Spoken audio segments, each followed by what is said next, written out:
ഇന്നലെ നിന്റെ അച്ഛൻ എന്താ ചെയ്തതെന്നറിയോ? എന്താ അമ്മേ? ആ പഴയ ട്രങ്ക് പെട്ടി എടുത്ത് ഇറങ്ങി. ആ പെട്ടി എടുത്ത് വീണ്ടും ഇറങ്ങിയോ? അത് മാത്രല്ല, പിന്നെന്താ നടന്നെന്നറിയോ? ആരോട് നോക്കട്ടെ, എന്താ ഇത്? നീയല്ലേ കൂട്ടിക്കുപോയിട്ട് ഗുരുവായൂരാ? അതേടോ.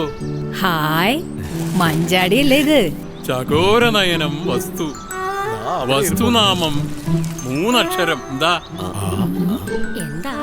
ആർക്കും അറിയില്ല? മഞ്ചാടി. ഇത് കൊറേ ഉണ്ടല്ലോ. പമ്പരം, തെറ്റാലി, ചെമ്മീൻ സിനിമയുടെ ടിക്കറ്റ്. നമ്മുടെ യേശുദാസിന്റെ റെക്കോർഡ്. ഒരു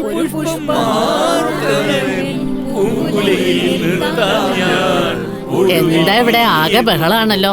എന്താടോ ഇത്? ഇതൊക്കെയല്ലോ ഒരു രസം. താനും കൂടുന്നേ. എന്നാ പിന്നെ നമുക്കൊന്ന് മാറ്റി പിടിച്ചാലോ? ഇനി നിങ്ങളുടെ ലവ് സ്റ്റോറി ആയാലോ? ലവ് സ്റ്റോറിക്ക് പറഞ്ഞ അടിച്ച് പൊളിച്ചല്ലേ? അതൊന്നും പറയണ്ട, ഞാൻ പിന്നെ വിളിക്കാം. ഇനി എന്റെ കഥകൾ പങ്കിടാൻ കേരളത്തിലാണ് എന്റെ റിട്ടയർമെന്റ്. അനന്ത ലിവിംഗ്, പാലക്കാട്, കേരളം.